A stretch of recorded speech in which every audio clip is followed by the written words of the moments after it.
As Parkinson's disease advances, movement becomes increasingly difficult. Slowness and muscle stiffness make it harder for the person with Parkinson's to rise from a chair or walk safely. Balance skills are often affected, adding to the risk of falls. You will likely need to provide more hands-on assistance and learn safe, effective ways to provide help without injuring yourself or your loved one. Talk to the person's provider about a referral to a physical therapist. These professionals are trained to conduct an evaluation and help you develop the best methods for your situation.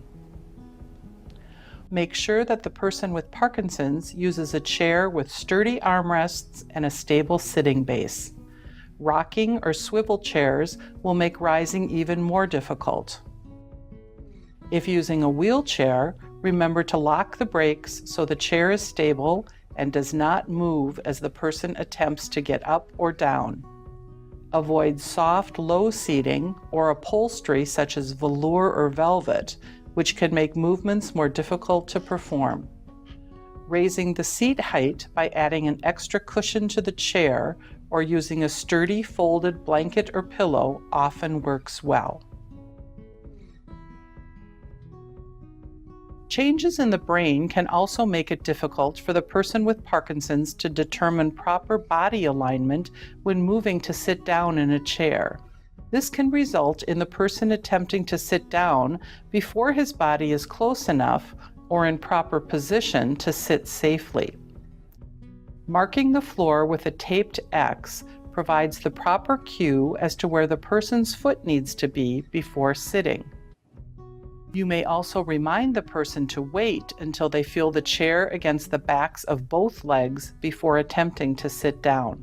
Placing hands on the armrests and leaning forward as he attempts to sit down helps maintain smooth, controlled motion and avoids crash landings, which can be dangerous and hard on the person's spine.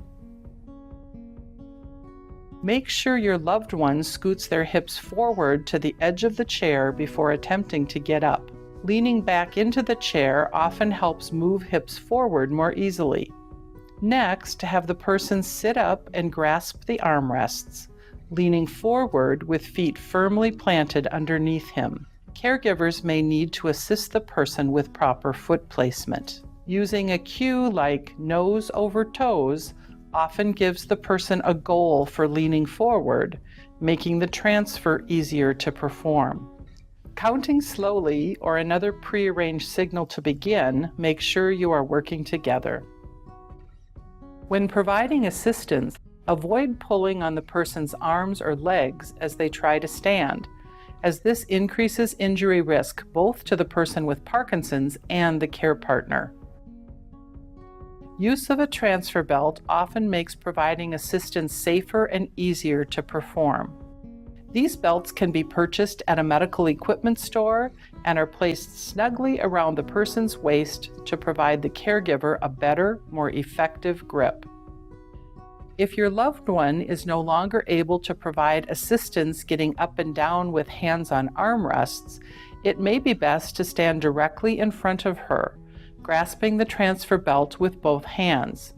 Using a prearranged count or signal, assist the person to their feet, then slowly perform a pivot turn in the direction of the wheelchair or other surface she is moving to.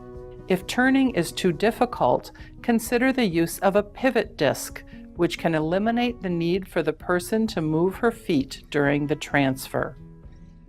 If the person with Parkinson's is no longer able to bear weight through their legs, a mechanical lift to aid transfers may be needed. Before trying it, you should arrange for an assessment to make sure this option would be safe and effective in your case. A physical or occupational therapist can make a home visit to help decide if this is appropriate in your setting.